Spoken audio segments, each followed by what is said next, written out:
کبھی ایک دور حکومت میں پوری ہو ہی نہیں سکتی، یعنی اس کا منصوبہ ہوتا ہے 5-7 سالہ، اور اس وقت تک الیکشن آ جاتے ہیں اور منصوبہ مکمل نہیں ہوا ہوتا، لیکن اس کا فائدہ پاکستان بہت زیادہ ہوتا ہے، پاکستان اس ملک کو ادھر پانی محفوظ ہو جاتا ہے۔ ہم وہ قوم ہے اللہ کے فضل و کرم سے کہ ہم دوسری کال پہ اس بندے سے، جو بندہ خود منگوا رہا ہے پاکستان سے پیسے اور کھانے کے لیے پیسے منگوا رہا ہے، اس بندے سے دوسری کال پہ ہی پیسے مانگ دیتے ہیں۔ تو ہمیں بھی کچھ احساس کرنا چاہیے کہ ادھر رہتے ہوئے نا، اس ترقی پذیر ملک میں، ایسے ایٹماسفیئر میں، ایسے ماحول میں، پاکستان میں ایک حکومت کا دوسری ٹرم کے لیے الیکشن جیتنا تقریباً ناممکن ہوتا ہے، یعنی بہت مشکل ترین کے قریب، ناممکن ترین کے قریب ہوتا ہے وہ مشکل ترین الیکشن۔ تو لیکن اگر سوچ سمجھ والے لوگ ہوں نا تو وہ اپریشیٹ کرتے ہیں ان چیزوں کو۔ مثلاً اس نے ڈیم بنانے کی کوشش کی، ڈیم بنانے کی کوشش اس وقت اس نے کی ایوب خان کے بعد، پہلی دفعہ اس نے ڈیم بنائے، اور ایوب خان نے بھی کتنے ڈیم بنائے تھے؟ 3 بنائے تھے، اور چوتھا وہ مطلب ویسی سیاست کی نظر ہو گیا تھا، کالا باغ ڈیم، اس نے وہ بھی بنانے شروع کر دیا تھا۔ تو وہ 10 سال کا منصوبہ تھا، یعنی 2 ٹرمز کے بعد تیسری ٹرم میں وہ ڈیم نے آنا تھا اور ہمیں سستی بجلی ملنی تھی۔ انہوں نے تو اللہ ماشاء اللہ، میں اب کیا کہوں کہ بجلی کی قیمتوں میں کم از کم 15 روپے پر یونٹ اضافہ کر دیا، کیونکہ انہوں نے وہی منصوبے دوبارہ سے جاری کر دیے ہیں کہ جو لوگ ڈیزل پہ چلتا ہے ایک پلانٹ، اور وہ پلانٹ نہیں چل رہا، اس کا منیمم کیپیسٹی ہے 200 یونٹ پر 24 گھنٹے میں 200 یونٹ۔ تو آپ پابندی ہے آپ کے اوپر، گورنمنٹ کے اوپر پابندی ہے کہ وہ پلانٹ نہ چلے، آپ کو ضرورت نہ ہو آپ نہ چلائیں، لیکن آپ 200 یونٹ کے پیسے اس کو دیں گے لازمی، پر منتھ، پر ڈے۔ تو کتنا یہ ظالمانہ اور احمقانہ ایگریمنٹ ہے، جس کا پاکستان کو تو نہیں، ملٹی نیشنل کمپنیوں کو ضرور فائدہ ہو رہا ہے۔ تو وہ منصوبے اس نے ختم کیے تھے، انہوں نے دوبارہ شروع کر دیے، تو وہ منصوبے ختم ہوں گے تو پاکستان میں بجلی کچھ نہ کچھ تو سستی ہوگی۔ اور ڈیم اگر اس کو ہمت ہوئی تو وہ 5 سال میں ڈیم بنا لے گا، اور ڈیم سے پاکستان کے مستقل حالات بھی ٹھیک ہو جائیں گے۔ اور ارد گرد کے ریجن کے ممالک میں دبئی جو ہے وہ 250 میں صفحہ ہستی پہ نہیں ہوگا، اور بنگلہ دیش صفحہ ہستی پہ نہیں ہوگا، تو پھر شاید لوگ پاکستان کی طرف دیکھیں۔ اور پاکستان میں ڈیولپمنٹ اتنی تیزی سے ہو رہی ہے، جس میں ایک قابل ذکر ایک ہی منصوبہ ہے، سی پیک، ڈیپ سی۔ یہ بھی اللہ کی شان دیکھیں کہ ڈیپ سی ہم نے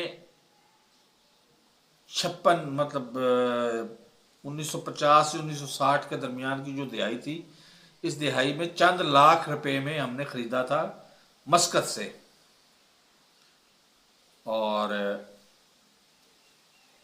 آج وہ دنیا کا سب سے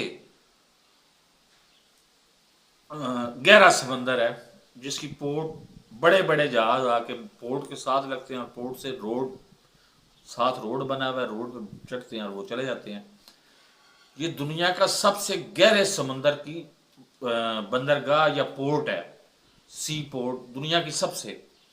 اور چائنا کے پاس اپنا سمندر نہیں ہے، اور چائنا ادھر سے بنا رہا ہے اپنا اپ سائڈ سے، گلگت بلتستان والی سائڈ سے، گیٹ سے، جو شاہراہ کرا کرم جس کو پاکستان کی نیشنل ہائی وے کہتے ہیں اس کو، ادھر سے لے کے تو گوادر سی پورٹ تک منصوبہ، تو یہ پورا پاکستان ہی بن جاتا ہے۔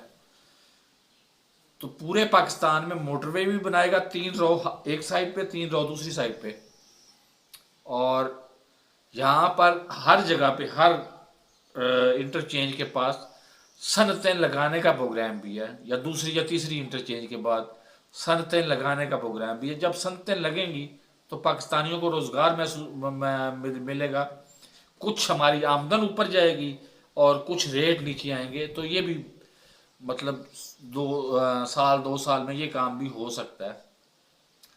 اصل منصوبہ یہ ہے، اصل جس وجہ سے میں اس کے ساتھ ہوں، کہ اس نے پہلی دفعہ پاکستان کی 75 سالہ تاریخ میں پہلی دفعہ اس نے للکارا ہے امریکہ کو، اور اس نے کہا ہے کہ میں آزاد خارجہ پالیسی اپنا رہا ہوں، میں چائنا کے ساتھ اشتراک کر رہا ہوں اور میں رشیا کے ساتھ اشتراک کر رہا ہوں، تم لوگ امریکہ والے جاؤ پہاڑ میں۔ تو یہ اسی بات کی سزا ملی ہے جو مل رہی ہے اب تک، اور لیکن اب آپ خود فیصلہ کریں کہ بالآخر کامیاب کس نے ہونا ہے۔ رشیا نے تباہ ہونا ہے، رشیا تباہ ہونے کے لیے بنا ہے۔ ہم اس طرح کا ہرگز سوچ بھی نہیں سکتے۔ اللہ تعالیٰ رشیا عروج پہ تھا، عروج پہ دوبارہ آ بھی جائے گا۔ اس کو نقصان کس نے پہنچایا؟ ہم نے، پاکستانیوں نے۔ ہم نے اپنے کرائے کے فوجی دیے، جہاد کیا۔ میرا اس جگہ پہ اور مطالبہ بھی ہے جو میں مین سٹریم پہ رکھوں گا، کہ آپ نے اگر دہشت گردی میں ملٹری کورٹس بنا کے ملٹری کورٹس کے ذریعے لوگوں کو سزا دینی ہے تو آپ ٹی ٹی پی کے لوگوں کو دیں۔ 9 مئی میں جو ہے نا، نون لیگ کے لوگ بھی شامل ہوں گے۔ جب آپ ایماندارانہ انویسٹیگیشن کریں گے نا تو نون لیگ کے لوگ بھی شامل ہوں گے، نون لیگ کے لوگوں کو بھی آپ کو پھانسیاں دینی پڑ جائیں گی۔ ٹی ٹی پی جن کی ہے، جو اس کی ناجائز اولاد ہے جس کی، اس کو پھانسیاں دیں۔ آپ عمران خان کو مشق ستم نہ بنائیں۔ خیر، عمران خان کے ساتھ تو انشاءاللہ اللہ تعالیٰ نہ ہوگا، نہ پاکستانی قوم کبھی ہونے دے گی یہ بات۔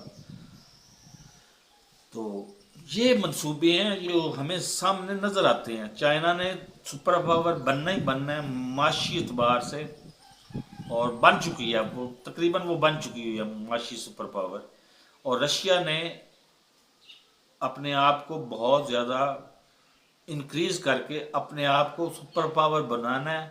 یہ ریجن ہے، ان ریجن کے ساتھ ہمارا فطری اتحاد بھی بنتا ہے، ان ریجن کے ساتھ ہمارا تعلق بھی بنتا ہے۔ اور چائنا اگر ادھر آ کے ہر 100 کلومیٹر کے فاصلے پہ ایک اپنی انڈسٹریل اسٹیٹ لگاتا ہے، اس سے ہمیں کم از کم روزگار ملے گا۔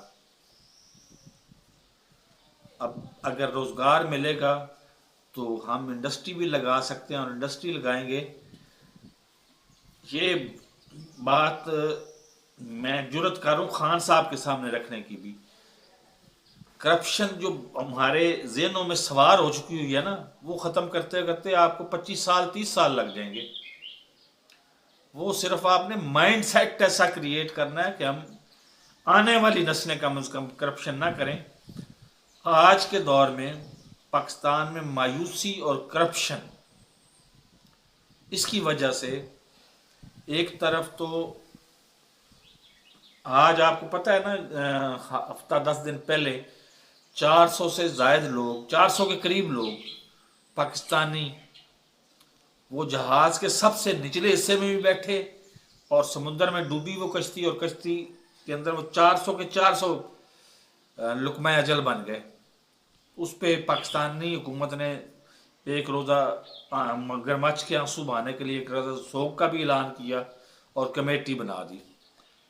ایک بات گر کی یاد رکھیے گا کہ جس کے بارے میں کمیٹی بن جائے نا، آپ اس کے بارے میں بالکل بے فکر ہو جایا کریں۔ اس مسئلے نے حل نہیں ہونا کبھی بھی، نہ ڈسکلوز ہونا ہے، نہ فائنڈ آؤٹ ہونا ہے، نہ مسئلہ۔